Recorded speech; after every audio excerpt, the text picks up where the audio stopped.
একজন ব্যক্তি বনি ইসরাইলের অনেক বড় আবেদ ছিল। সে শত শত বছর আল্লাহ তাবারক ওয়া তাআলার ইবাদত করেছে। শত শত বছর সংসার ছেড়ে দিয়ে, ফ্যামিলি ছেড়ে দিয়ে, বাজার ঘাট ছেড়ে দিয়ে পাহাড়ে চলে গিয়েছিল।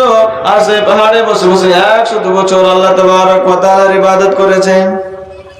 কিয়ামতের দিন আল্লাহ তাবারক ওয়া তাআলা তাকে বলবেন, উদখুলুল জান্নাতা বিরহমাতি, যাও আমার দয়ায়, আমার ভালোবাসায়, আমার রহমতে তুমি জান্নাতে চলে যাও।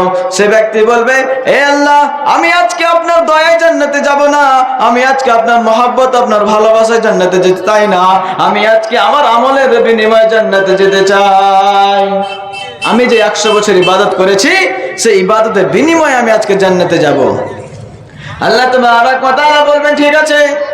ফেরেশতাকে হুকুম করা হবে, ফেরেশতা এই আবেদের ইবাদতকে এক পাল্লায় রাখা হোক, আর আমার নিয়ামতগুলিকে এক পাল্লায় রাখা হোক। এবার ওজন করা হোক যে আবেদের ইবাদতের পাল্লা ভারী হচ্ছে নাকি আমার নিয়ামতের পাল্লা ভারী হয়। যদি আবেদের ইবাদতের পাল্লা ভারী হয়ে যায়, তাহলে আবেদ জান্নাতে চলে যাবে নিজের সওয়াবের বিনিময়ে। আর যদি আমার নিয়ামতের পাল্লা যদি ভারী হয়ে যায়, তাহলে তাকে জাহান্নামে যেতে হবে।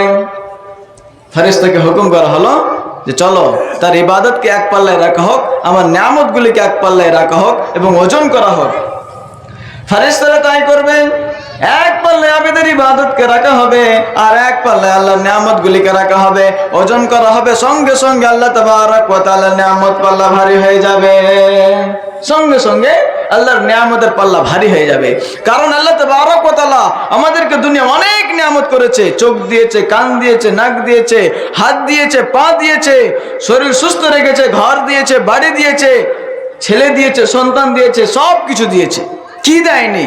দুনিয়ায় যা কিছু আমরা পেয়েছি সব আল্লাহর নিয়ামত, সব আল্লাহর অনুগ্রহ, সব আল্লাহর কৃপা।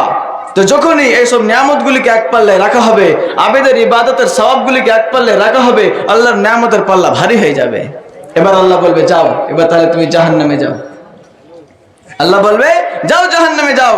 তখন আবেদ কাঁদতে শুরু করবে আর বলবে, ওগো আল্লাহ, আমার ভুল হয়ে গেছে, আল্লাহ আমার ভুল হয়ে গেছে, আমি তোমার রহমতের ওসিলা করে জান্নাতে যেতে চাই, তোমার ভালোবাসা, তোমার রহমতেই আমি জান্নাতে যেতে চাই।